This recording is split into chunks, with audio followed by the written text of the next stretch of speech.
Downloading.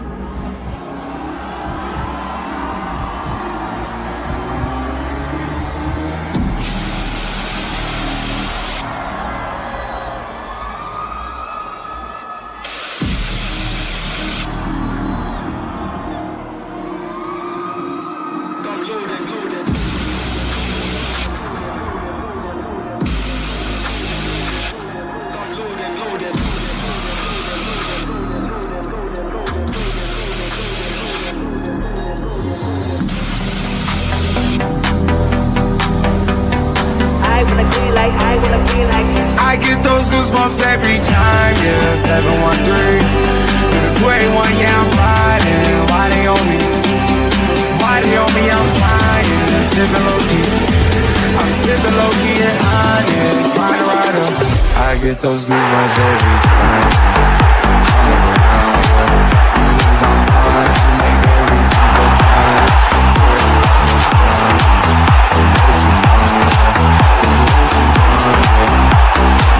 I get those goosebumps every time. I need the Heimlich, throw that to the side. I get those goosebumps every time, yeah. When you're not around, we can throw that to the side. I get those goosebumps every time. Up the mags. Yes, sir.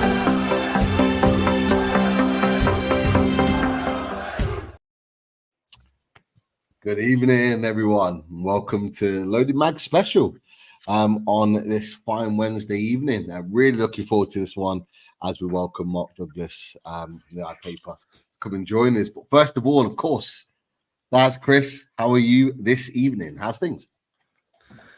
All good, Pete. All good. Full of questions from Mark. I hope he's ready for us. We've got lots of questions. He's not getting out here live without all these questions that we're going to throw at him. But how are you, Chris? Oh, good, mate, yeah. Busy day in work, but I must admit, I've been really looking forward to having Mark on tonight for his debut. I can't believe it's Mark's debut. Can't believe it. Remember we tried to get Mark on like back, could have been 3 years ago. I think it was right. He was welcoming a newborn at the time, and it just didn't work out for one reason or the other. Yes. Yeah. Have him tonight. Yeah, delighted to have him tonight. And and as you said, in the green room before the show, lots and lots to talk about, as there always is with Newcastle United. So, yeah, all good. And obviously great to be on with you boys. Pete, how are you doing, mate? Very good.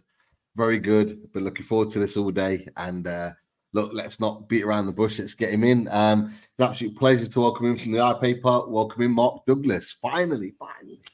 Hello, gents. Welcome, How are Mark. you doing? The debut. I feel a bit of pressure, given that's a big build-up, you know? It's a big build-up. I'm going to say something interesting now. Not at all. If there's any pressure, it's with us because no, as we said off air, it's it's an absolute pleasure to have you on. I think most Newcastle United fans that were certainly the ones that we speak to absolutely love the work that you do, the pieces that you write, and you are massively appreciated within the fan base because in the summer and in transfer windows where it can be very divisive and very kind of hit and miss with regards to information, you always give your honest, genuine perspective on how things are with Newcastle United. And when there's such pressure to get signings and find the latest information out, you do make a difference with it. So we appreciate it, mate. No problem. So, I mean, it is it's such a kind of weird like ecosystem now, the transfer thing in particular, because you have guys, I mean, people who I do respect, the guys like Fabrizio Romano, who just, that is their sole focus, that's all they do. They hit their agents and all this kind of stuff. So it's even more difficult than when I started, when I was first at the Chronicle. And, you kind of felt like, you had a bit of time. The Twitter wasn't such a big thing, or X, or whatever it is now, wasn't such a big thing. So you felt like you had a bit of time to kind of get a story. You'd be trying to get your back page. Now it's just 24/7, you're getting links sent to you all the time. Is there anything in this? And I mean, it's been, funnily enough, I think probably the last 2 years have been kind of a bit strange because there hasn't been any signings, but there's been so much information, so many links out there. And I think it will change in the January. I think it will be a bit more of a, hopefully there'll be a bit more information out there. There'll be a few links, a few different links and stuff to get our teeth into. But yeah, it has been difficult the the last 2 summers. But yeah, you do your best, and that's all you can do. And you speak to people who you trust, and you kind of put out what you can and stuff. And hopefully you're right more times than you are wrong. Yeah, definitely, that is for sure. And yeah, well, I'm sure we'll get on to some transfer talk. I imagine people in the chat will be asking 1 or 2 questions about already January upcoming. So yeah, they're already in there. But first and foremost, we have to be talking something positive. We're still on a high as 3 boys. I imagine you are, Mark, having watched that game at the weekend. Newcastle United beating Arsenal, relatively comfortably in the end, albeit only 1-0. You watched the game yourself, having seen some of the performances this season. Just your general thoughts on it, and how big could that be potentially for the rest of the season?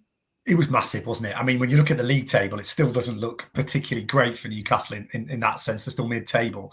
But I think the last 2 results in particular, after the Chelsea performance, which I didn't actually think was that bad, but there were weaknesses in there that made you feel like, is the team going backwards? Are the key players able to kind of perform at the level that they're going to need to take Newcastle forward? And you started to wonder whether, it just was going to be one of those seasons where maybe Newcastle just didn't have it. It was. I think my biggest worry was the balance in midfield in key areas just didn't seem to be right, and important players weren't able to kind of perform at the levels they have been in the last 2 years. So to then serve up the 2 performances that they did, in particular, I think the Arsenal game, because I think the Chelsea game was excellent, but I felt that because Chelsea rested a few players, it was a good result, but it was one of those where if they'd got beaten by Arsenal and they'd been beaten easily by Arsenal, you could have probably reframed it as it's not Chelsea's full team and this, that, and the other. And it would have looked possibly not quite such a good result. But then the way they played against Arsenal, and not just the performance, but it was also the energy levels were high. They created chances defensively, absolutely at it. And that's been, I think, the main thing in the last 2 games is defensively, they've looked so much more solid. I think centre-backs have been really, really strong, but midfield, the balance has been so much better. And I think that is the blueprint to go forward now. The one thing I think they need to go and do now is replicate that away from home. And I don't think it could be a much more difficult game than they've got, given the form that Forest are in this weekend. But having said that, actually, and I was saying this to a few people on Saturday, Arsenal was a good game to have on Saturday because the crowd were up for it from moment one. And it felt like, sometimes those 12 o'clock games can be very kind of flat if they're not playing, if you're playing a team that you're expected to beat. And I think there was a bit of that against Brighton. The crowd turned up and it was like, even though Brighton are a good team, we are expected to beat Brighton. We're expected to win every game at home. But it felt like, and St James's Park is never better than when the crowd feel like, this is us. We're gonna. Everybody's unified. There's nothing taken for granted. We're gonna unify with the team and we're gonna go for it. And I felt that was what Saturday was about. So it was the perfect 2 games in that respect because nobody expected Newcastle to win those 2 games. I think in the fan base, we all hoped that they would, but nobody expected them to win both of those. In the event, they've won, and they've won fairly comfortably, I think, both games, really. And now they go on to Forest, and then I think a nice run of games coming up after that as well, where there's some difficult games, but actually games that fancy Newcastle to maybe get something out of. If they can stay in touch with the top 6, and it probably is only going to be the top 5 they're going to get. It's probably going to be the top 5 they're going to get in the Champions League next year. If they can stay in touch, getting into January, and then Paul Mitchell can do a little bit of magic in the January transfer window, I think the season's alive. And do you know what? I think that actually the biggest moment in the last week has been not even the wins, that draw in the League Cup. Because you know what? I mean, there's a massive chance. I mean, look, Brentford are a good team. Away form's actually not that good. But they're a good team. And you sort of feel like there's a chance here for this season to be moving into 2025 with a very realistic chance when you look at some of the teams left in it of getting yourself into another final of a League Cup. I mean, that would be sensational, really, to be able to do that. But yeah, getting, Brentford at home is I think probably one of the better draws that you could have got in that. So there was just this general feel of momentum, wasn't there, this week? And it's kind of given them a real platform to build on moving into the next game. And if they can get something out of Forest and go into the international break, having won, having got two wins and a draw out of the last 3, suddenly the season looks very, very different from what it did, even as little as kind of, what was it, 8 days? Well, 8 days ago, you would have said, this season's kind of, where is it going? Are we in trouble? There was talk about Eddie Howe as well, which I found faintly ridiculous, but there was talk about Eddie Howe.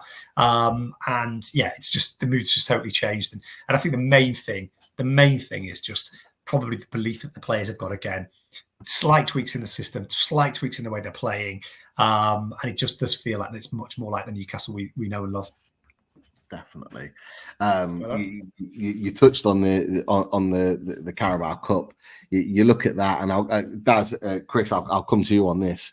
We looked at this when it came out, because we were doing it live. We were watching the draw live, and I don't know whether it's just the win, it just makes you feel good, but you're looking at those teams now and you're like, okay, Arsenal, Liverpool, great teams, but we beat Arsenal already. You look at Tottenham, we can beat Tottenham. We beat them already. Man U, we owe Man U one after last season, and then you look at everyone else, you're thinking, we can win it. We can win it. It's always the feeling. Look, I think when you look at the teams left in it, the one thing you've got to think as well is that January, and obviously we had Manchester. I mean, you would have said Manchester City would be probably the toughest draw in the last round, but obviously injuries have kind of crept up on them. Bear in mind that in January, teams will still be playing in the Champions League. Those teams, Arsenal, Liverpool, and Manchester United will still be in Europe, and so will Spurs. So, I mean, depending on what they need in those final games, there is a chance that they could potentially play weaker teams if you get into the semi-finals. They've got to beat Brentford first, of course. But yeah, I mean, it's a different dynamic this season. It really is. And you don't want players to get injured, but it's going to be, you'll have come out of a really busy Christmas period. They'll still have games in the Champions League. They'll have just played in the FA Cup as well. So potentially, if you get into the semi-final, I think all bets are off, genuinely, because it's over 2 legs as well. And they will be playing, I think, in between the 2 legs, they will be playing a Champions League game this year, which obviously wasn't the case last year. So you do wonder about the dynamics of that competition this year.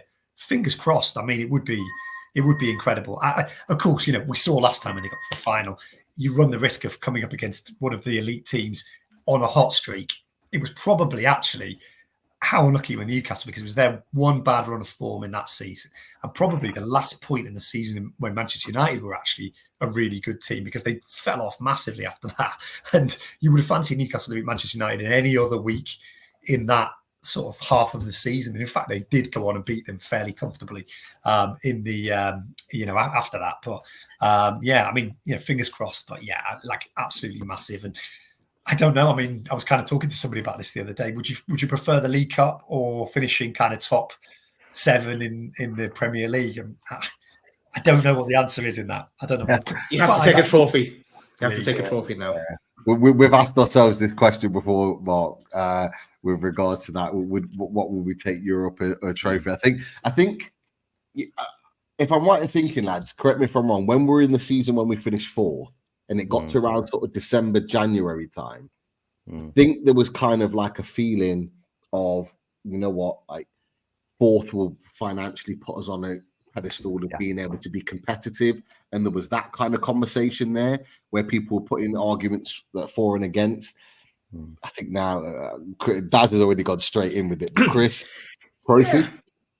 Mate, do you know what? No, you're right, because everyone was like top 4, it'll help us progress and everything. And the nearer that we etched towards Wembley, it was like, actually, like, we really do need this trophy. And if we're going to be clever about it, and I could be wrong here, but I'm sure if we win the Carabao Cup, don't you automatically qualify for the Conference League? So yes, you do. Technically, you could have both. Technically, take it easy. No, that's true. There you go. It's got to be a cup. It's got to be a cup for me personally, just to see that, and to sort of like, I mean, it was the horrible moment after it was before the League Cup final against Manchester United, and one of my colleagues said, the Town Moors booked for tomorrow if they win. Like, made plans, Obviously, that never came out, and I think there was very much like a kind of nobody wanted to talk about it, and quite rightly as well, because at the time that would have felt like they were tempting fate. But yeah, I mean, imagine what that would have been like, and I was kind of, oh wow, here we go. But yeah, it would have been something special, and I think that feels a little bit like something like that would be a memory that you would carry for the rest of your life. You know, it would just be, you know, and I would love to have been on that Town Moor and sort of reporting on that and kind of having that moment. I think Manchester United didn't even do anything when they won the League Cup. You know, the fans, all their fans even stayed to see the presentation. It was like, you know, you just felt like there was a bit of a, you know, I think they probably would now, given what's happened the last couple of years. But yeah, I mean, that was the kind of feeling around it. And I think actually, if they did get to the League Cup final this year, and I mean, we are tempting fate there, I wonder whether some fans would be a little bit less like treated like a weekend out. I think, look, everybody wants to go and get, you know, go and make a bit of a weekend out of it. But I wonder whether there'd be a bit more of a like, right, we're here to win it. It's not just about the weekend. It's not just about going to Trafalgar Square. It's actually, right, you know, everybody's going to have a drink, but like the game is more important than the weekend. Whereas I feel like because it was such a big thing, the weekend became this massive thing and everybody going down and all this kind of like thing. Whereas and then when the game started, I swear, like after about 10 minutes, it was like people were so sort of up. It was just like you couldn't help but just be sort of like, right, okay, here we go. And then it did raise again later on, but I wonder whether it would be people would be a little bit more like, right, we've done this before. Let's go and let's go. Anyway, they do say like you have to lose one to get that even extra hunger to try and win it. Now it didn't work with the FA Cup for us, but hopefully it would work for the League Cup if we got to the final. Yeah. And because it had been so long as well, it was like it was the enjoyment of being in the moment, knowing that you're in a final. But like I think you're right, Mark. It would be slightly different. I think that it was very much, let's enjoy the occasion rather than let's back the boys and ensure that they win the match. I think it would be more that this time. It would be more like, we're here, but we're here to support the lads. Come on, get behind them. And it would be more, I would like to think it would be more that. There's a couple of other things I wanted to touch on just regarding the game on Saturday. I know we slightly segued once or twice, but this man had a superb game. And got lots of different plaudits from lots of different sections of the fan base, media, when he wasn't necessarily expected to start. I think it was a surprise for most. So going into the Forest game, you know, Eddie has got a big question on his hands. You know, does he stick with Longstaff or is he bringing in Sandro Tonali? You know, what are your thoughts on that based on what you saw on Saturday? And do you think Sandro will come in? There's been talk about Eddie Howe and his rotation. It's been a conversation now, or do you think he's just going to continue with Longstaff moving forward? I think Sean Longstaff will play on Saturday. I think that's beyond kind of like, unless he's picked up a knock. I think there's no question in my mind that he will start. I think he'll probably start with Bruno alongside Bruno, and you know, Tonali was absolutely excellent against Chelsea. So it does feel a little bit unfair on him, but I think that's the combination. I think, you know, look, Eddie doesn't need an excuse to play Longstaff. He loves Longstaff. Longstaff is very important in his system. And he just loves his defensive discipline and what he gives other players as well. And I think somebody's just commented there, and I think this is absolutely what I was going to come on to next is Joe Willock. You know, he has been so good in the last two games, and I think he adds energy, he adds pace, he adds threat. So I think you're probably configuring the midfield around a midfield that can allow the likes of Willock and Bruno, who I thought was excellent on Saturday, actually probably his best game for, or probably all season, to be honest with you. But that was because of what Sean Longstaff was able to do. I think I said about 25 minutes in, Longstaff was having an absolute storming game. Every time you needed somebody to step in when Arsenal were kind of breaking through the lines, it was him. Every time you knew, he's got that thing where I think sometimes when he's on his game, his positioning is really, really good. What happens is that when things aren't going well, he's not the kind of player who will come and pick a pass. I mean, he does score goals. You know, he has scored goals and he can pick a pass. There's no doubt about it. But he's not that kind of player who you'll look to and say he'll go and kind of dictate the play and kind of start attacks and things. But when the other players around him are doing well, Sean Longstaff's absolutely crucial. So I can't see him changing the team from the team that played on Saturday, unless, you know, obviously they do tweak things around the way that other teams play. And, you know, Forest have got a very, very good very, very good kind of system at the moment. And, we know that last season, Anthony Elanga caused all sorts of problems for Newcastle down the left. Obviously, Dan Burn will be in the centre now. But you do need pace against this Forest team. They are a good team. Yeah. They really break quickly. Very different team to Arsenal, I think, in a lot of ways, because Arsenal were surprisingly kind of defensive minded. I think it looked like they were kind of set up to sort of withstand anything that Newcastle would put them and then break themselves. But they just couldn't. They just didn't seem to have that kind of level of dynamism in their team, whereas I think Forest probably have. So whether he decides to change things, maybe tactically he might change things a little bit, but I think personnel-wise, he's very confident that Sean Longstaff is the man for a game like that. And I think when you're playing away from home, he loves that discipline, doesn't he, Eddie? He loves that kind of tactical nous. And of course, Sean Longstaff's got a lot of energy as well. So I think he'll play. He absolutely will play. And Sandro, you might see coming in the games after the international break, although he'll go away with Italy, won't he? And he'll play, which I think has been the problem in the last few international breaks, is that maybe he doesn't feel he's been able to kind of handle the emotional load of playing for Italy and then coming back and playing for Newcastle as well. But I think Longstaff will start. And interestingly, we've got me and a couple of the other guys in the pack spoke to Longstaff after the game. We've got some quotes from that interview that are going out tomorrow, which are quite interesting, actually. The way that he talks about kind of where he sees himself at the moment, and kind of a little bit on his future as well. So that's a little bit, a little bit of a kind of want to kind of look for as well. He talks a bit about we asked him about his future and contractual situation, all those kind of things. So worth keeping an eye out, and it might be a bit of a conversation starter what he says about his own kind of how he feels himself. So worth watching out, because I think there's definitely a debate to be had around Sean. I think he'll stay. But the question is, I think it was last week, I think Luke Edwards, who would know because he is, Luke really does know his stuff, said that the intention was, I think, or either has been, or the intention is to trigger that contract. But I feel like probably Sean will see Bruno, Anthony Gordon getting long contracts, and maybe think probably big pay bumps as well, and maybe think, well, look, I've played a lot of games. I've played, I've been fairly regular starter under the manager. The manager speaks really highly of me. Like, am I in line for that? Or are you just going to trigger this contract for 1 year in order to either sell me or, to kind of like, to kind of keep me like hanging on for another year? Or are they going to give him a 3-4 year contract? And actually it's weird because we're talking today, and I think probably most of the people kind of talking about, on the chat today and all those kind of things would say give him a contract, but maybe in 2 or 3 weeks, if things don't go quite as well, you might get a very different kind of thing. So I think Newcastle have to take the kind of heat out of it, decide where he's going to be long term, because as Eddie said the other week when he was talking about Alexander Isak's contract, they have to be careful PSR wise that the wage bill doesn't go up too high. But then also you have to be very careful not to annoy your best players or your most reliable players.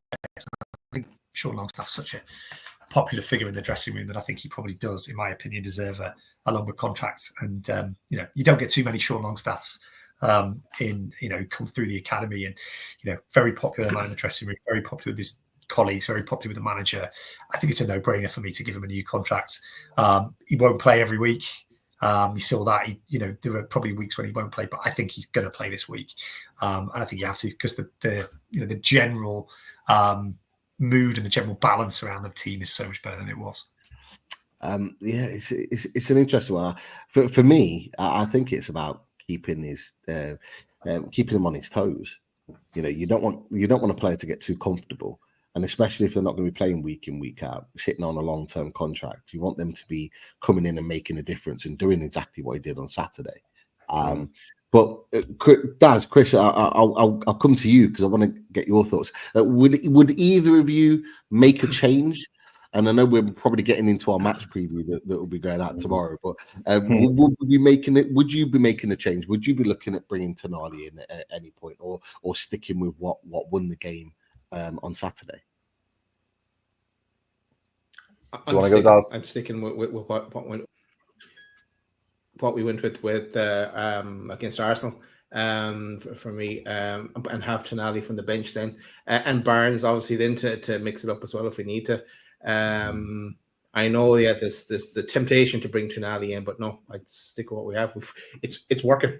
Why change it? Yeah. You the same, Chris? Do you know what? And I put this in the chat slightly earlier. I think for me, and maybe it's just because I've got the scars, from Joe Willock when he picked up so many unfortunate injuries. And I said this to you the other day, didn't I, Pete? I don't know whether, because me and you were at the City grounds when we played Forest in the Cup, and obviously Willock went off injured early. Because that's the first time in a very, very, very long time that I've seen Joe Willock play, and I've been like, he's back. I kind of almost want to protect him a little bit, and I feel like Sandro Tonali's ready, to start matches. I take Mark's point was really, really good. In terms of he probably will, play all the games for Italy. We've seen in the 2 international breaks he's gone on previously, he's played the full 90 in both games. So maybe Eddie Howe's got that in the back of his mind as well. But for me, I don't know. I would definitely play Longstaff and Bruno, because I think both were outstanding. Willock was outstanding as well, but I don't know what it is. I'm just so cautious over him. And I think, would a Sandro Tonali, I'd like to see him maybe play on that left-hand side of the midfield three, because I think to myself, if he could interchange with Joe Linton, I just think Sandro Tonali's got that to his game. We know how, full of energy he is. He can get up and down the pitch. And I think he still provides us with the legs that Joe Willock provides us with, but maybe a bit more technical ability. And I just wonder, I don't know, I've just got a feeling that Eddie's not going to stick with the same midfield three. If he does, I'd be happy. Don't get me wrong, I would be happy. But I've just got a feeling he's going to tweak it up slightly. And I do think there is a temptation, especially now Joe Linton's pushed up to that left wing position. There's a temptation for him to stick one of his crown jewels in Tonali, and just to say to him, we're going to ask you to play, left of the centre midfield this time. I want you to get up and down. I want you to help Lewis Hall out in the left back position. I actually think it would suit him. So I don't know whether he'll experiment or whether he'll want to, but I also just think in the back of my mind, it may just be about protecting Joe Willock, just so he doesn't go too far with him too soon. That's been the thought in the back of my mind, and that's why I brought up the point of rotation, because Eddie Howe mentioned it in his press conference, and he did that with Bruno against Chelsea. Who's to say he's not going to do it again? He did it with Tonali. Tonali played Chelsea midweek, then was off. Is he trying to look after and manage those players, and maybe look at Tonali, who, by the way, does play on the left for Italy. So he can play on the left of that midfield three, and he can play that role. And, would it be the worst thing in the world to maybe not start Willock? Not because, and this is where I think fans might need to kind of just think about it a little bit, because it's not playing Willock because he's not played well, or he's just manoeuvring the squad to keep everyone fresh.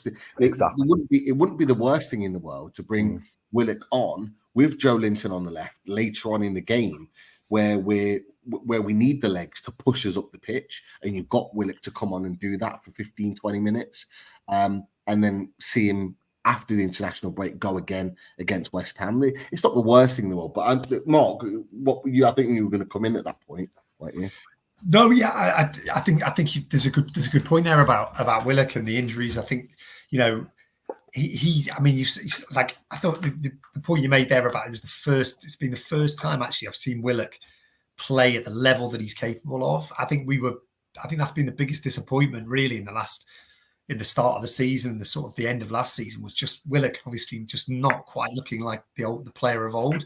The fact that he has been so good, and he really was excellent, I thought, on Saturday.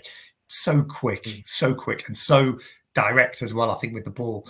And I think tactically he's absolutely spot on. I think it helps Isaac. I think you've seen probably what was happening before was, I think Isaac was getting easier. They weren't able to get the ball to him particularly quickly. Isolated, yeah. But also he was pretty much a sole attacking threat. Newcastle didn't really have anybody else. They had Gordon, but I think Gordon was getting neutralised as well, and there wasn't really any runners coming through, because I don't think Bruno had that kind of. I think for the start of the season, he didn't have the fitness to do it. And I think he's also probably been loaded up with a few too many defensive duties when he's playing alongside Tonali as well, because he has to show that discipline as well. I think Willock's the absolute key to this system. So it will be interesting to see if they kind of risk him. Like you said, like there have been injuries that have kind of stopped, I think, people from maybe giving him giving him that run of form that I think probably would get him in the England team, to be honest with you, because I think he's good enough to do that. Yeah, I mean, I think you've got to go. You've got to give him the game, I think, on Saturday, because then you'll know he's got a week off after that. But yeah, I'd love to see him play. I'd love to see him go on a real run of games now between now and the end of the season, because I think that's where Newcastle are going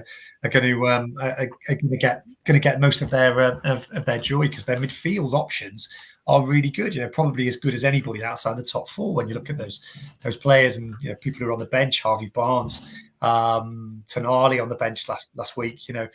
It's not a bad position to be in.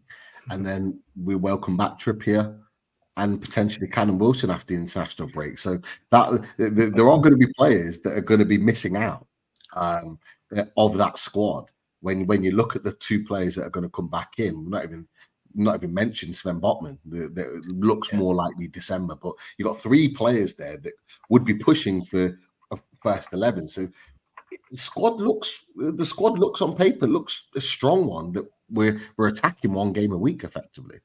Yeah, and Callum Wilson, is going to be a big. You've got to keep your fingers crossed that Callum Wilson's going to come back and he's going to go for a run of form. I mean, it's funny because when I've kind of we all talked about Calvert-Lewin in the summer because it looked like Newcastle were going to go and sign him, and actually I do remember when the thing that changed from him going from being injured all the time to going through a run of games, which I think he's done the last season and a half, was the management of when he came back.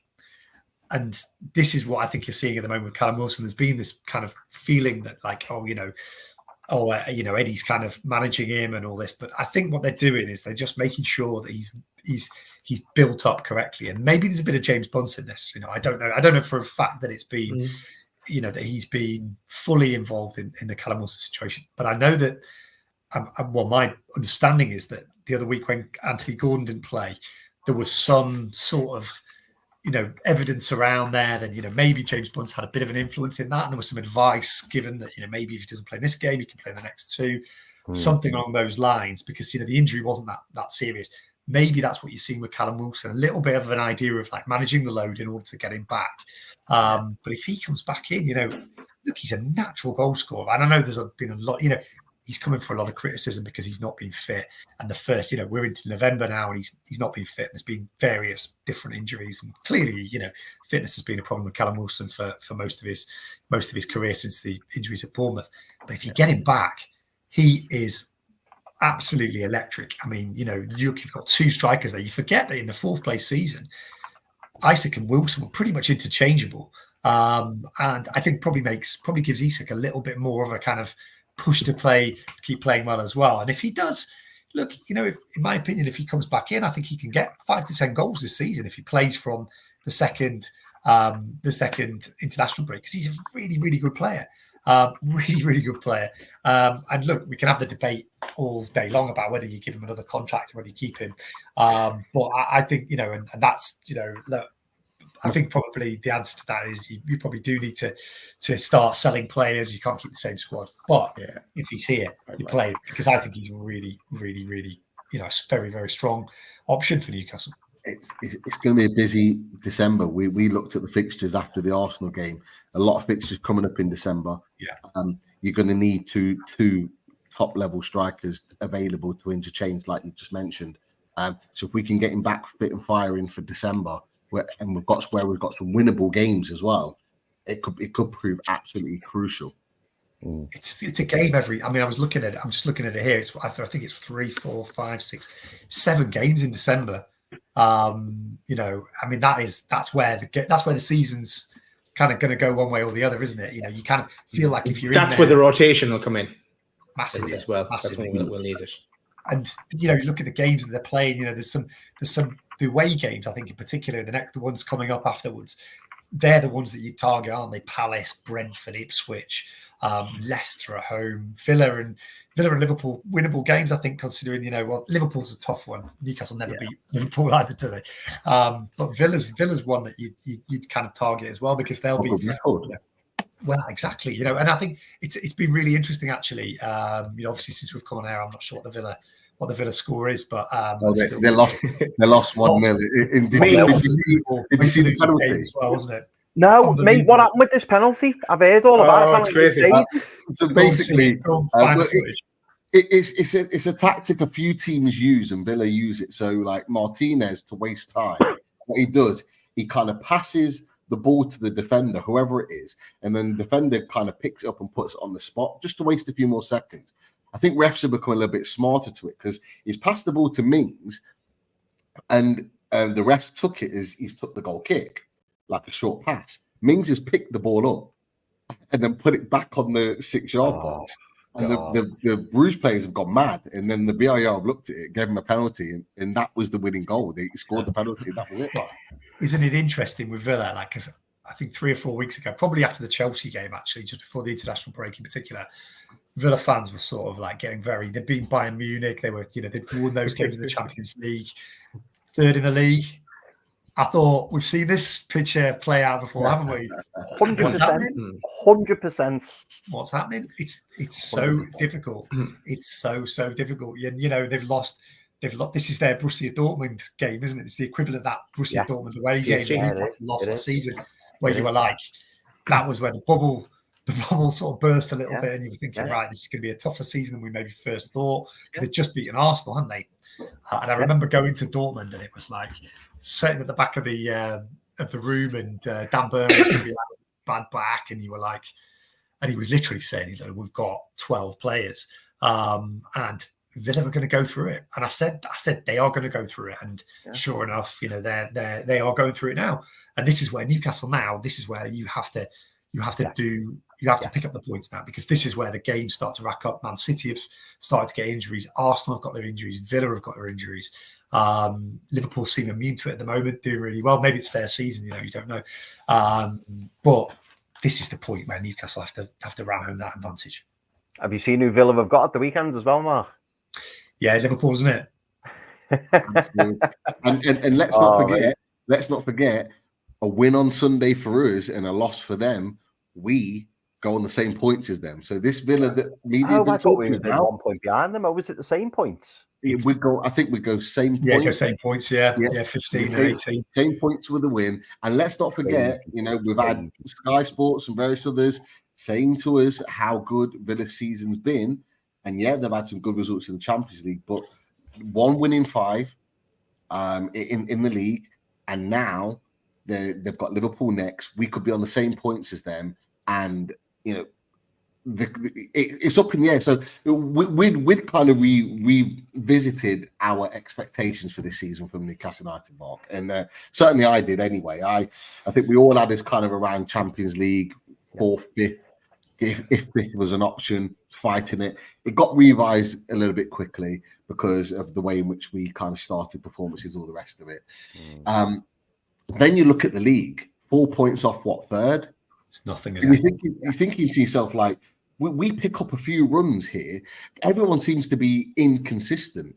If we're just semi-consistent, even like Forest, semi-consistent, it puts you right back in the race. Yeah, and what a season to be in it. 1 game a week. Very odd season so far as well, isn't it? Because I think even if you take Newcastle, for example, is a great example. In the first three games of the first 4 games of the season, Newcastle didn't play that well, but picked up the points. I remember going to the press conference, and they if they'd beaten Fulham, they would have gone top of the league.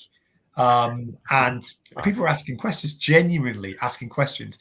Look, does this show how far are you away from competing to win the league? And they weren't playing very well at all. They beat Spurs and really didn't deserve to win that game. But then they started playing a bit better and not winning games. And the Brighton game, it was such a flat feeling of coming away from it. But they deserved to win the game, 100%. 100% they deserved to win the game. Could have got a point out of Chelsea as well. Obviously, I think probably that's a bit of a stretch, because I think probably Chelsea did do enough to win the game in the end. But Chelsea, they could have got something out of that, definitely. And if they'd defended a little bit better, they could have got something out of it. So Newcastle have been kind of up and down. I think this is the first period in these last 2 games where performances have matched the results. It's felt like a good performance has merited a good win. But everywhere else in the league, Forest obviously top 3, but Man City, Liverpool are kind of whirring along. But actually, if you ask their fans, maybe until last night, they wouldn't say that they've been vintage Liverpool by any stretch of the imagination. Arsenal have lost a lot of games. Man City are going through their worst run under Pep.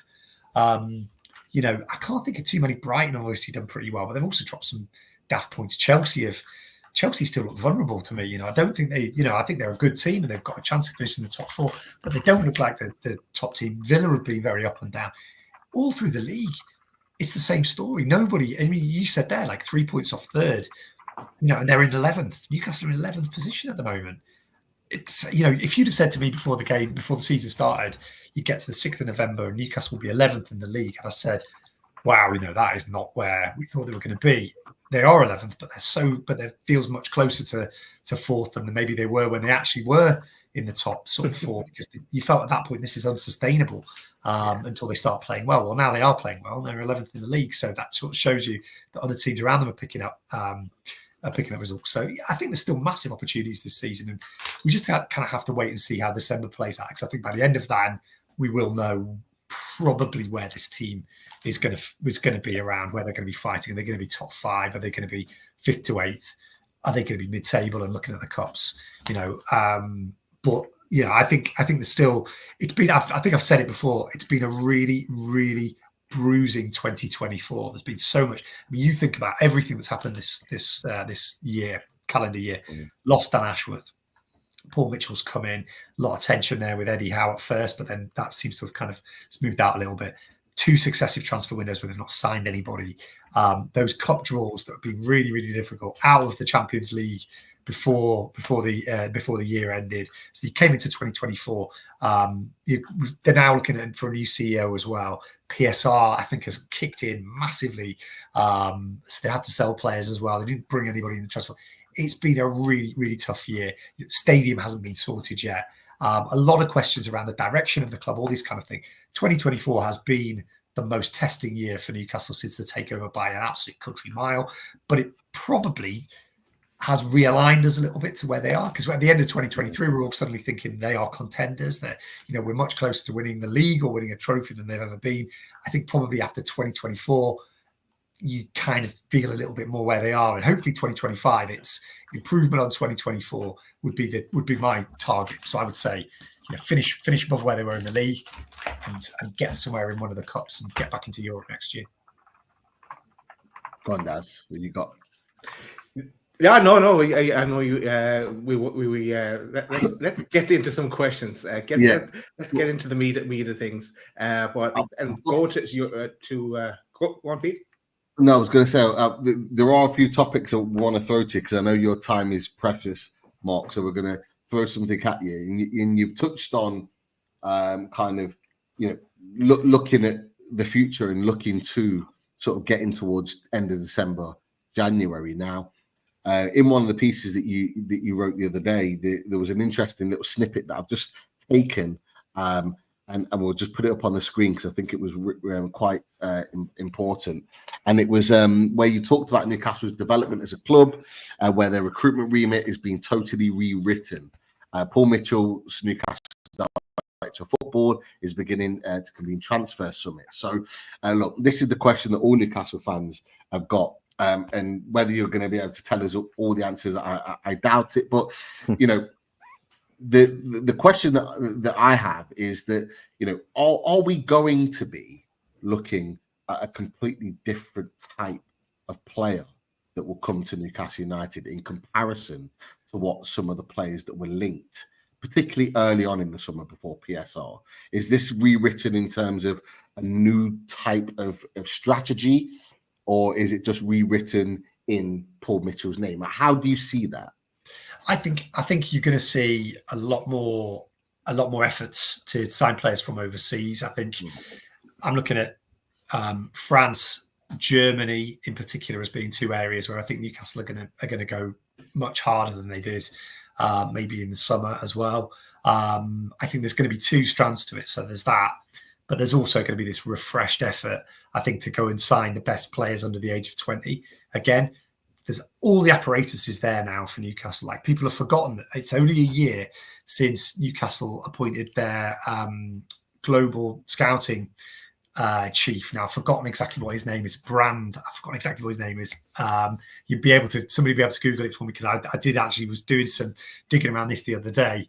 But he's been brought in to kind of look at the best players or to basically organise Newcastle's efforts to sign the best players under the age of 21 from all across the world. Now, so far, we've seen, we obviously saw Salia come in the other day, and that is the first part, I think, of this.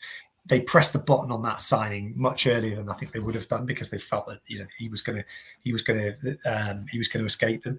So I think you'll see that, but I think in January you will definitely see, as well as the Premier League targets that they've got, you will start to see the real effort applied to going out and trying to sign players from Italy and Germany as well.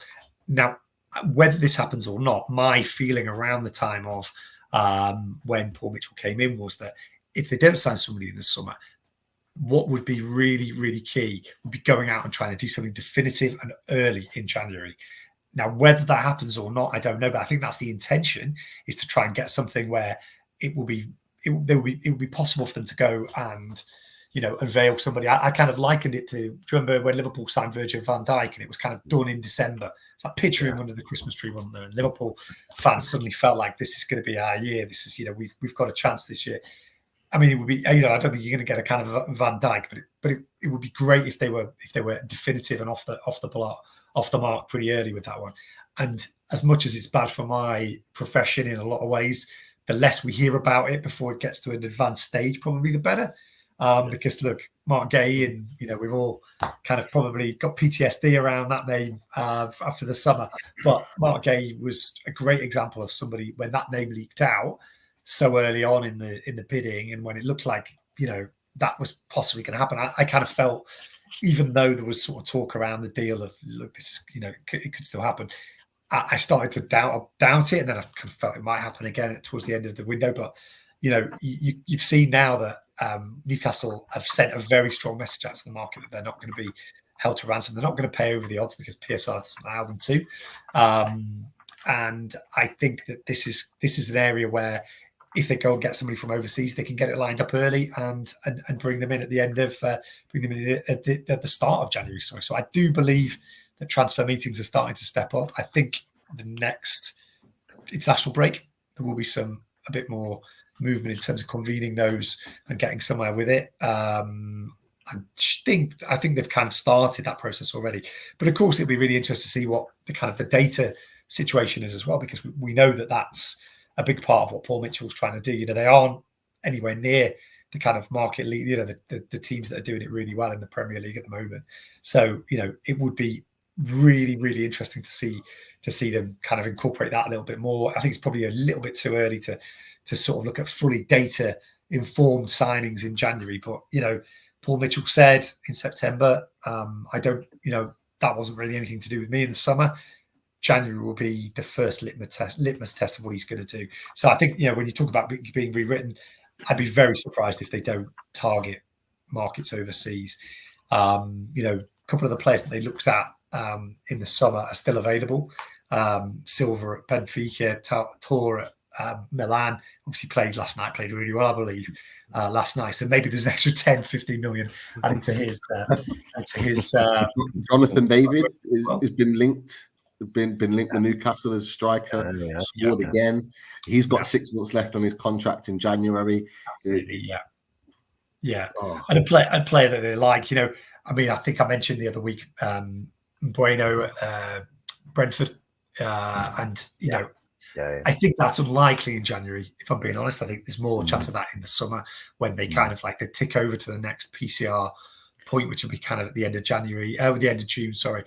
I still think it's going to be difficult in January because the PSR constraints are still there, and I know people don't really want to hear that, but I think it'll be easier in the summer when the 70 million loss drops off the PSR accounts. Obviously, we move into squad cost controls anyway, so it's a little bit of a different scenario coming in. But I think we're going to talk about it later on. But obviously, the changes in the APT rules could potentially be significant as well, because it would give Newcastle some leeway, potentially if they can do something sponsorship wise as well.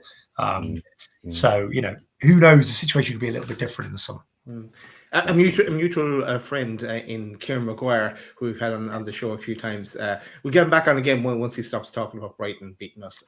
Let's get him back on. But he always seems to think we have a bit of cash stashed away. So it's always interesting to hear what Kieran has to say on that. Yeah. I mean, Kieran's absolutely, he's been very very spot on, and I speak to him a fair amount about FFP matters, because he's pretty much the guru on it, and he thinks that part of what Newcastle are doing, in particular now, and I think he probably acknowledged that last January there was less, they needed to basically sell to buy, was his feeling, and he felt that there was wiggle room around PSR, but they'd have to sell somebody. As it turned out, they had to sell 2 players.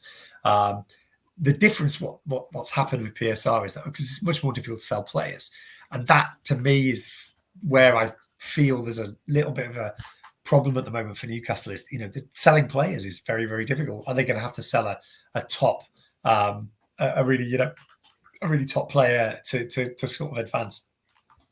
Possibly, or are they just going to try and sell 2 mid-market players, which is something that when we spoke to Paul Mitchell in September, he actually said, "Look, I'm very much of the opinion that when you look at what Liverpool did in the summer, they sold Seth Vandenberg and Fabio Carvalho, and that was 50 million."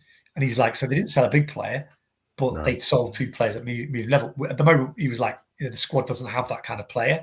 That's what we need to be doing in order to be able to kind of move forward. And he was that's why he was saying, judge me over 3 years, because I will get to that point in 3 years. And look, it looks at the moment as if things have calmed down a little bit, so we might get that time. There was a point in the September, wasn't there, when it was being raised as if he wasn't going to get that amount of time, but I think he will. I think he will get that time, and I think it'll be very interesting to see where kind of Newcastle go with him in charge, because I think he will challenge what the club have been doing so far, and I think the quieter it is in the background, probably the better in some ways. So we'll see where they go next with that. But yeah, fascinating, absolutely fascinating. That's what success brings as well, isn't it, Mark? Because I always laugh with my Liverpool mates, about when they sell players. My blue mates, they always say that Liverpool just fabricate and make up names, because you hear about them selling players and they get a decent amount of money, but the more successful that your club is, all of a sudden, if you say, a player who plays for Man United, he plays for Tottenham, he plays for Chelsea, he plays for Arsenal, plays for Man City, all of a sudden that adds 5 or 10 million onto the price of the player, because anybody buying the player, they're like, where are you getting him from? Oh, he's from one of these top clubs. Oh, he must be good then. So then when Liverpool say, like Fabio Carvalho, good player, really good player, but he's not elite, but because he plays for Liverpool, automatically he's probably a 30 million pound player because he plays for Liverpool. And this is why when Liverpool, they were quite savvy, really, weren't they? Because they were buying these young players, bringing them in, and then selling them on for huge profit. We saw it through their academy. They had Brewster, they had Solanke, and they were selling them for good prices. But it's like, they play for Liverpool, so obviously we're not going to sell them for less than 20 million. He plays for Liverpool, even though he could probably play in an equivalent, like a Leicester, a Palace, a Wolves, and the price would probably be about 8 million. It wouldn't be any higher. Joe Gomez was a great example, wasn't he? In the summer when Newcastle would kind of being linked with Gomez, it was like, he was kind of going to be the cut price possibility if they didn't sign Gay. Well, there you go. Like again, like you said, if you play for Palace, it probably would have been different, wouldn't it? So yeah, I think it's definitely they need to build the club a little bit better. I mean, Man City, obviously, I think transfer-wise, I don't think they had the best summer in a lot of ways, given what they needed probably. But they've sold, and I think they probably will sell. McAtee next will probably be the next one, and then there's other players that they can sell. Sold Cole Palmer, they've sold. Sold some big players for big money recently, and that's how you kind of keep things moving forward. And if they need to go out and sign a player in January, they can go and do it. But they've got this kind of efficiency around them. Obviously, got to mention the 115 charges, but I think, funnily enough, what they do really, really well. They've got a lot of money, but they've used it really, really well. So I don't think it's just about them kind of in their financial situation. I think they've genuinely done it really well, and that's what Newcastle need to emulate. And that's why I think it's probably wise to tweak the remit based on where they are now, rather than just kind of where they were under, the former kind of minority owners, where they were, I think, to be honest with you, they were just kind of doing what Eddie Howe wanted them to do. I don't think there was too much pushback on what he wanted to do until maybe January last just gone. So, I think this is kind of probably the right way to go about things. But I just hope that the personalities and the politics of it sort of hold beyond January, because it's it's not an easy place. It's a very small place, Newcastle, as well. So if there are problems, it'll certainly get. It's not as if it won't. It's not as if it won't come out. No. Got a few quick fire topics just to throw at you, because I know the time is short. First of all, look, you did a really good piece with regards to the stadium, and looking at the stadium potential. You put a piece out today, and you were touching on the fact that they are considering a sort of a 10,000 increase potentially, in conjunction with the metro. Don't know if you want to just kind of touch on that and what it might mean for the decision. Well, I think basically it's really interesting, because at the moment it's very much a case that this feasibility study is looking into every single possible aspect of what could be done. So at the moment, it's like there's so many different options, I think, on the table. And one thing that one source said to me was like, look, there are lots of different ways that you could potentially expand the stadium. And one of the risks that was being spoken about, I think, when Brad Miller gave his quotes the other week, he talked about risks, didn't he? He talked about, look, we've got to look into better what some of the risks are. One of the risks that they've looked at is the fact that there's this metro station very, very close to the Gallagate end, which basically has effectively ruined chances, I think, of doing anything small there. You have to do something. You have to do something fairly big, but they've been told, that there is a potential for getting over it. So I went to speak to so I've spent the last week trying to track down a structural engineer who could talk to me. This is not football. This is football journalism. Football journalism in 2024 is chasing a professor in structural engineering from Imperial College. But he was brilliant, actually, really, really, really nice guy, and didn't seem to know too much about the specific problems of Newcastle United, ironically. So I was telling him, filling in this, and he was like, look, this is easily, well, not easily, but it's a doable thing that you can get around. You would put an arch over the stadium and you could build something really, really impressive there. And that's basically Newcastle kind of have been told, I think, in the part of this feasibility study, that this is a potential thing to do. Now, what is really, really interesting is that also holds for one of the other things which is being talked about, which is potentially knocking down the stadium as a whole and rebuilding around the current site. So doing a kind of Tottenham thing, which I think Luke Edwards talked about as well. I think he was kind of, one of the first people to kind of raise that as a possibility. But that would also require building on the current site and maybe doing something alongside the metro. So this is why they've kind of looked into those kind of risks. Raises the multi-million pound, billion pound question, whatever it is. And this is what I was really interested when I put that story out earlier today. How many people were sort of going, this isn't what we want. This isn't what we want. We don't want to tacked on Gallagate. We don't want the Gallagate to turn into another level 7, to be up very high there and, add 10,000 seats on, but do something in those, like that. They were sort of saying, look, we want a new stadium. We want a purpose-built new stadium. And do you know what? I was one of the very few people when all this started first being talked about 18 months ago. I sat at a Truth Faith event and everybody was kind of canvassed there about, do you want to stay at St James's Park or do you want a new purpose-built stadium? And I'd said it twice, actually, 2 of the events. The second time, I basically said, look, I've been in the new Everton stadium. I know, I've seen it. I've seen what it's like. Believe me, it's stunning compared to what Goodison Park is. Newcastle fans would come round to the idea of a new stadium 100%. If it was blow your socks off, world class, proper. This is our new home stadium. I think that is honestly what I think they already have, Mark. I think they already have. I think there's so many now a year ago when we first had this conversation, lads, and you'll know this, there was a blanket no, we're staying at St. James's Park. Jonathan Greenwood, who's Newcastle Fans TV friend of the channel, he was in the comments earlier. He was adamant. He was one of them that was like, I don't want to move. Now, having that conversation with him a few weeks ago, and lots of other fans, they're now going, I think we need a new stadium. If we want more tickets, more availability, we want to be able to put the money out, to be able to spend more, to be more active in the transfer market. It just seems like there's a complete change. And I just wonder whether the club are listening or hearing that there is a change in the noise. I don't know whether you get that feeling, Mark. Well, it's interesting.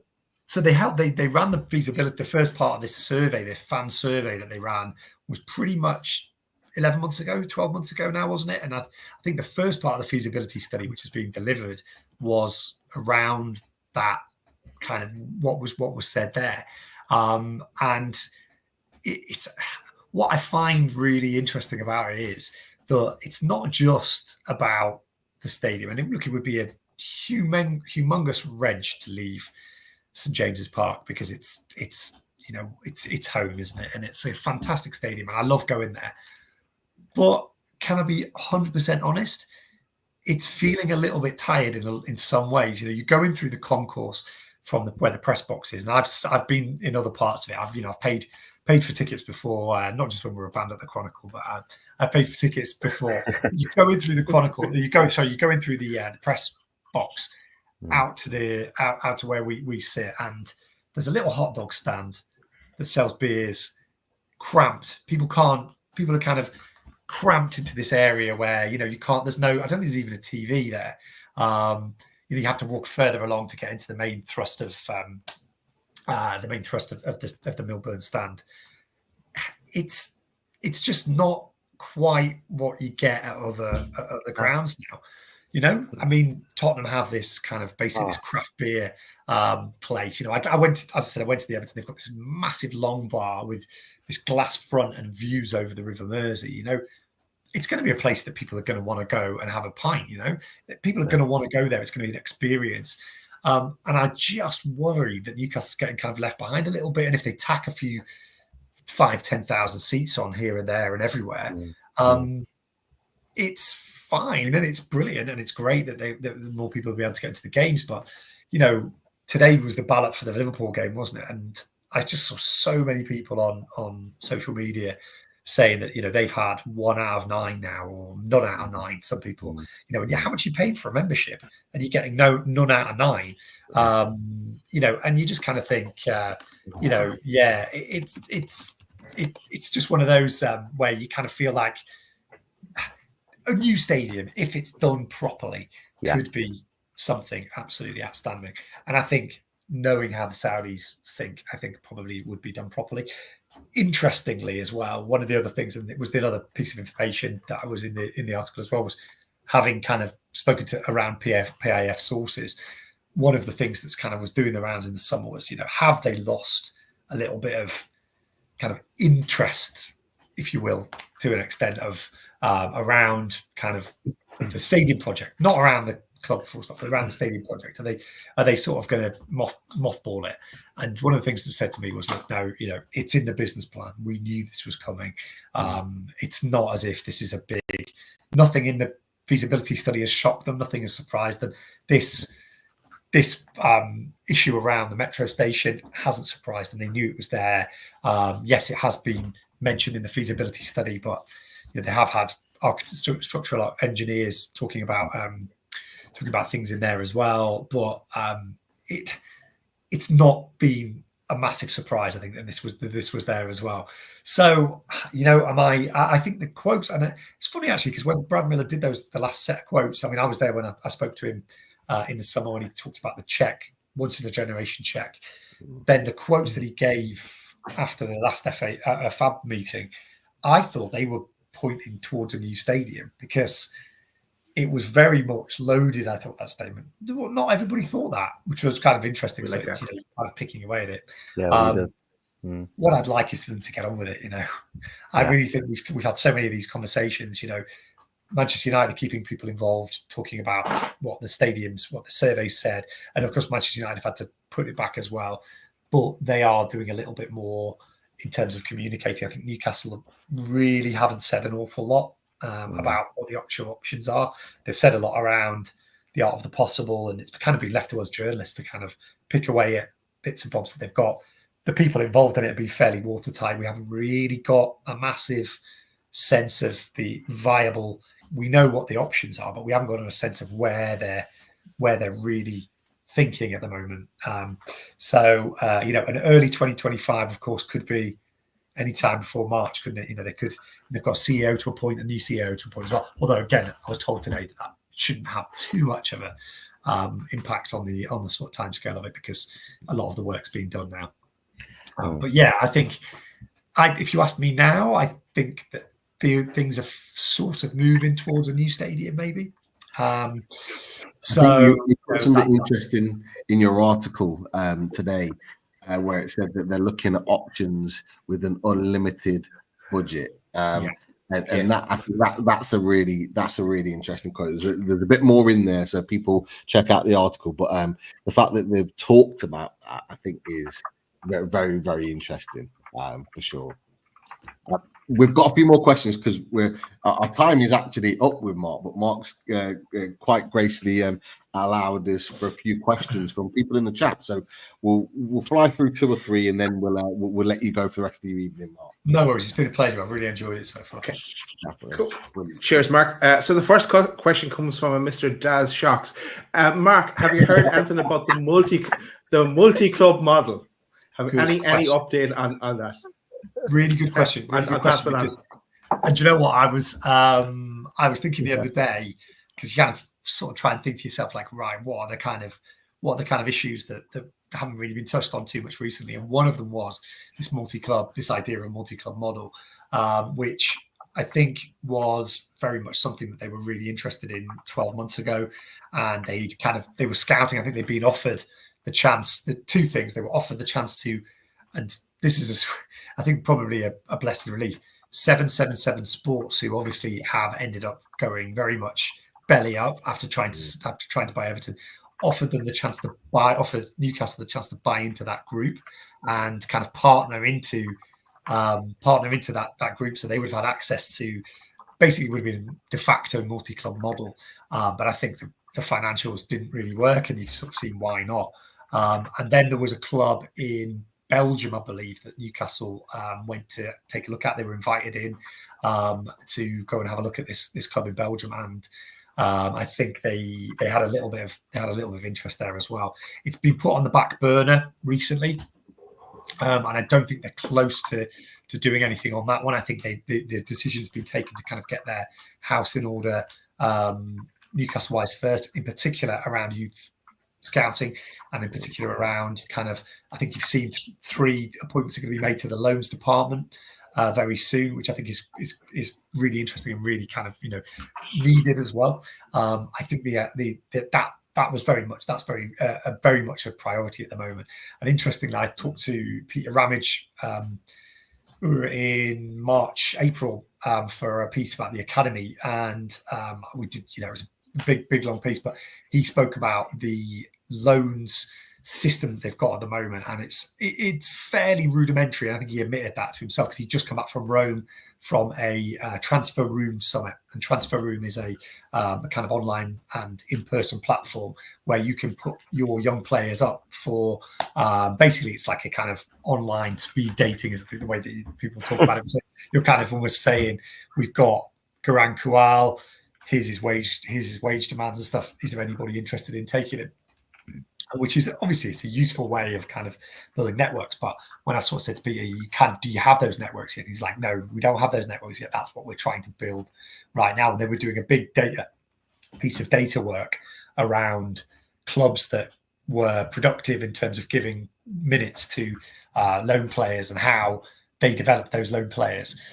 So I think that's something that's going to come on stream fairly quickly. And I think, hopefully they will improve that loans department. But I think until they do that, I don't think they see an awful lot of, don't see it as a priority, I think, for that reason, until they get the academy and the kind of like that all sorted out, I think it's going to be hard then for them to kind of manage. They're almost like managing the club itself at the moment. So to then go and have somebody to come in and be to do multi-club stuff as well is going to be really difficult. But look, it's the way the game's going. If they're going to be successful long term, they are going to have to get into that market, because most of the teams, forwardly mobile teams, are in that sphere. I think you're going to see Liverpool, or obviously they decided they're going to go and do it. Nottingham Forest are trying to, are going to go out and get Edu. He's going to go and manage that, which is an absolutely massive coup. I know people at Bournemouth, they're doing it as well. So Newcastle kind of probably do need to do it at some point, but I don't think they see it as a massive priority right now. But I think they will do it. But I think they've got to they've desperately got to get themselves sorted in terms of all their processes at the club itself at the moment. And they're not there yet. Let's be honest, they're not there yet. Cool. Oh, cheers, Mark. Okay, with some from the chat, we've got one from Aaron and we've got one from Ali. And basically, they're asking about the training ground and sponsorships and the training gear sponsorship as well. Interestingly, yeah. I mean, I think the APT situation, which I know we were going to touch on, which is obviously, I think it's emerged tonight that the new rules are going to be voted on next week, I think, is it? Or so it's actually a couple of weeks. To me, that feels a little bit like an opportunity for Newcastle potentially to get more lucrative sponsorships. Look, it's not going to be game-changing, kind of £200 million, short sponsors, but there's definitely the opportunity, I think, in there, if you believe the way that it's being sold, for more lucrative sponsorships from some of those companies within the PIF group. So, I think it will be the rules around it are going to be loosened a little bit. Newcastle tell us not, but I can't help but thinking while the APT thing was going on that the fact that some of those premium sponsorship opportunities hadn't been taken, it's coincidental, isn't it? Look, it would be very strange if Newcastle weren't thinking like that. If somebody strategically wasn't thinking, let's just see how the APT thing plays out before we make any decisions on the training ground sponsor. 23rd, yeah. Yeah. It just feels a little bit like, obviously they're not saying that. But funnily enough, of course, PIF have not, they've provided Seller as a sponsor, but they haven't really kind of gone to town on Newcastle so far in terms of pushing their other companies to kind of like support Newcastle in that way. I think they believe that Newcastle should just stand on its own 2 feet. It's an investment. It's an investment opportunity. But I'd be massively surprised if there was an opportunity to strike a little bit more lucrative sponsorship deals. And they've seen that the Seller sponsorship has worked. That's the other thing that PIF have seen. It's worked. They've got a footprint in the city now. They've opened their brand to massive overseas markets. They've played in the Champions League. I think they've put a lot of time and effort into that one. So it wouldn't surprise me if there'll be another Saudi sponsor on board pretty soon.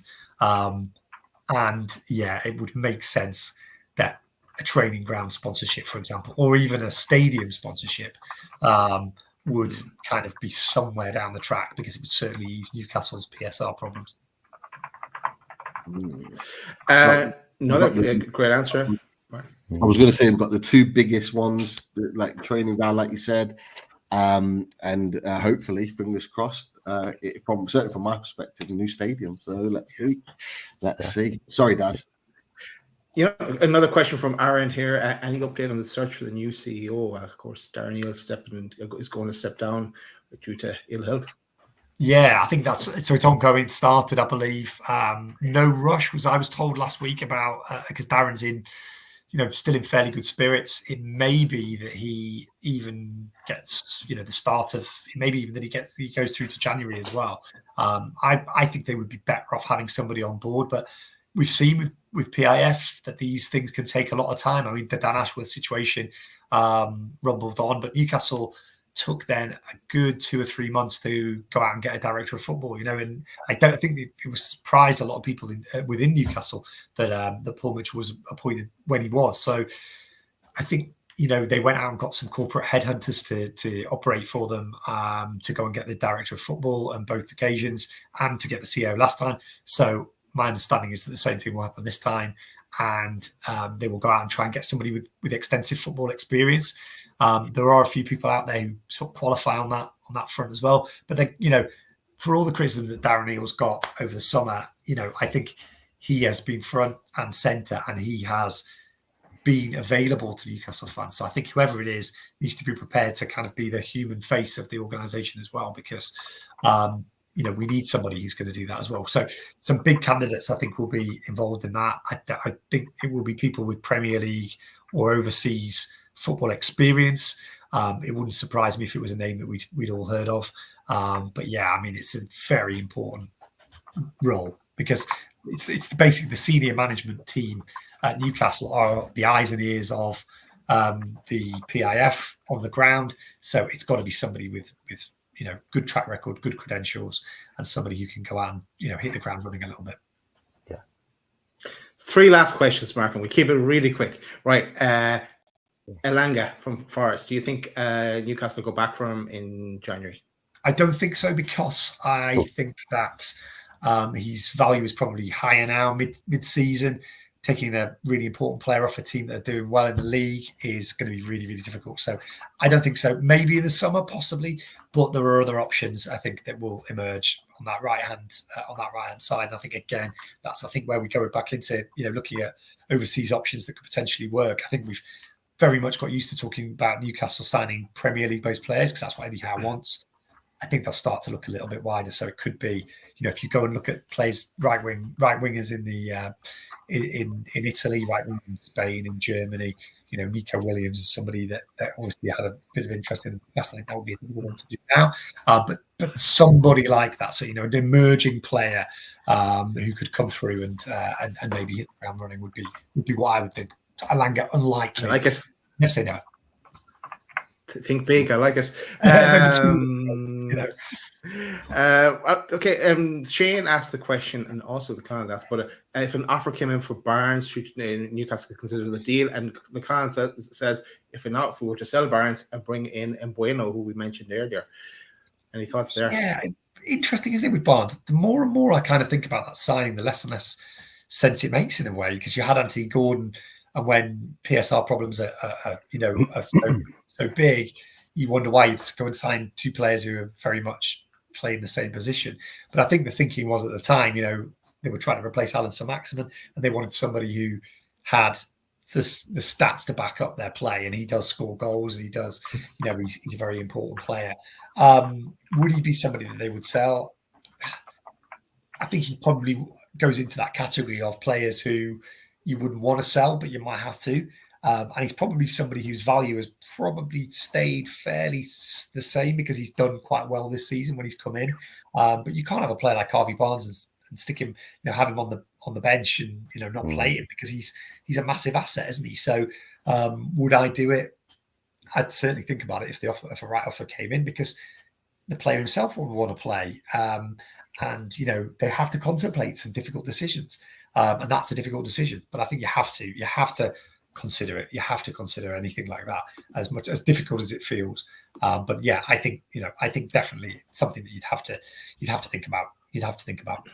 What price do you reckon gets him, Mark? What did they pay for him? Like 38? 38. Yeah. It'd have to be around that. I think it would have to be around that. I don't think he would want to sell him for any less, because he's done okay. I know he had injuries last season, but I think still good age, still got a lot of talent, a lot of potential. So yeah, I think it's got to be something around that. Yeah. Cool. Yeah. Cool. And we're going to leave the last question to Jeff, well, really because it's promoting our membership. Jeff, you're going to get the last question. And the question's for you, Mark. Is that a real Banksy behind you? You know what? It's actually my father-in-law does these. So it's absolutely amazing. Do you know what though? I have actually got a Banksy story. I used to have. So when I was kind of first starting out in journalism, I went back to live at home, and you get paid. When you start in journalism, you get paid absolutely peanuts. It's really the money at the time was really, really bad. You know, it was like when you first starting out. But I spotted an advert in the back of, I can't remember, it was like Select magazine. This is how long ago it was. Select was a music magazine way back in the days. And there was this like little advert saying selling like Banksy prints. So selling like Banksy, you know, limited edition Banksy prints, but they weren't like original. They were Banksy prints by the man himself, and they were 50 quid, right? So it was one of 550 quid.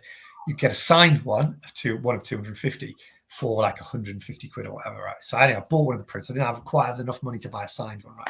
So I bought one of the prints, and a few years ago, I was looking at how much it's worth. It was like, you know, it was worth quite a lot more than it was at the time, but I think I sold it for, you know, like a decent amount of money, a few £1,000, right? My brother sent me a link. My brother sent me a link to a Sotheby's auction about a year and a half ago, right? You're going to say a signed one, aren't you? Are you going to say a signed one? Oh, no. God. I sold it. No. Can you imagine? You should have So never I said was like, the link. I looked through the magazine. I was like, surely this isn't the one that. Luckily, that one was a signed one, right? So I was like, okay, it was still worth 15,000. The one I had. So I was like, oh my God, why did I sell it? Oh, yeah. But he enjoyed sending you that link. Could have got it for 150 quid. But do you know what you had to do, right? To sell it, you had to email. There's a company that authenticates them, and I had to email them and send them the email that they sent me when I bought it. And then it took forever to get an email back to say, yes, this is an authentic kind of Banksy print or whatever. Yeah. But I kind of didn't think, I mean, you know, I made a decent amount. But yeah, anyway, so don't talk to me about Banksy. I don't like to talk about it. But yeah. I bet you don't. I bet you don't. I don't know. And I won't even look. My brother, I told my brother never, ever send me that link again because it's probably worth even more now. But yeah, I don't ever want to think about Banksy again. So whenever like he does an exhibition or anything like that, I'm just like, nah. You know, I hope the guy's value just crashes because I just can't. There you go. Yeah, there you go. You can always tell the story. Never mind. You can always tell the story. That's for sure. Yeah, brilliant It was stuff. the line, you know, the line coming out of the barcode.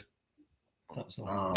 Yeah. Anyway, never mind. Cool. It's been a pleasure. That's been absolutely brilliant. I'm really. Cheers, Mark. It's our pleasure. Thank you for joining us. It's been a brilliant chat. There's a few things we didn't even get to because the discussion was so great and we were so broad with it, which is exactly what our viewers wanted and what we wanted as well. So, Mark, absolute pleasure. Hopefully we can have you back on soon when available. We'll be in touch. Just plug for anyone that doesn't know, and they will, but just plug where people can find you. Yeah, so it's in the iPaper, and you kind of get a couple of articles free a month, and I think you have to subscribe if you want to read a bit. But like, luckily, it's been great because loads of Newcastle fans have kind of subscribed. It's fairly reasonable. Like, I think it's 20 quid for the year or something at the moment, 30 quid for the year.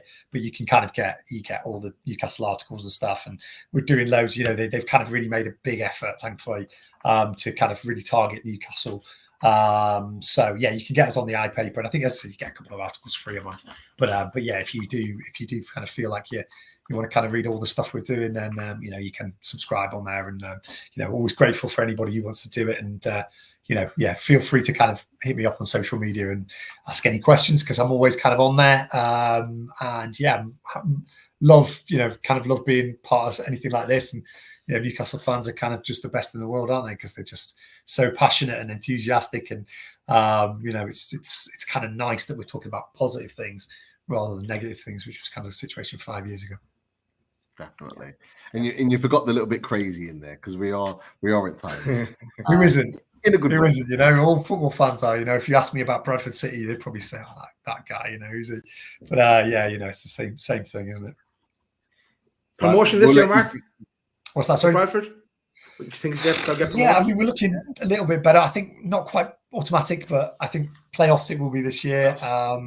But yeah, fingers crossed. I mean, it's been too long in that league. You know, it's been way too long in that league. Yeah, God, can't believe it. Really, Harrogate Town have beaten us 9 times out of 12 in which they've played us. You know, that's not good, is it? Not good. But look, Mark, we'll let you go to enjoy the rest of your evening. Pleasure as always, and look, we'll speak to you soon. Brilliant. Thanks a lot, guys. Cheers, Mark. Cheers, Mark. Cheers. Mind yourself. Great to have Mark on. Brilliant guest, as we expected him to be, and a brilliant discussion that I'm sure we'll have again later on down the road. So yeah, great stuff. Yeah, I love that Banksy story. Like that it was funny because when he was telling it, I was thinking he's seen that sign copy go for absolute wedge, and then when he said it, it was oh no, that must ease away at him. Never get rid of a Banksy. Never get rid of a Banksy. Never. I'll be trying to buy. Quick shout out to our sponsors while we're here as well. The Radiator Shed.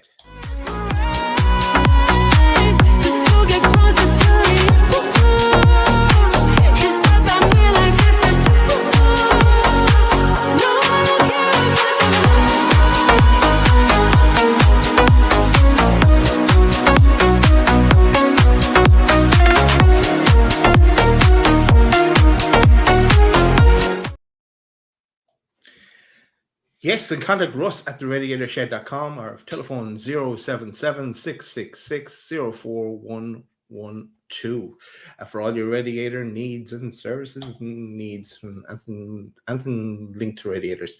And also shout out to Manscaped, and use the code LOADED20. That's all you need to know. Use the code LOADED20 on Manscaped and you'll get 20% off all the range of products. We'll go into more depth in the upcoming shows. But that's it for the sponsors. We're done. We're done. All Newcastle chatted out. We'll be back tomorrow for an away day special. We'll be welcoming back on Joel and Dave, Forest fans who are regulars on our match preview. So looking forward to chatting to them, to talking about the big game. So yeah, come and tune in. We'll be going live at 8 p.m. tomorrow night. So we are back again, all loaded up. Nice one. As Chris has put up there, smash that like button on the way out. If you're new, make sure you hit that subscribe button as well. See you tomorrow. How'd you like that? Good night, everyone.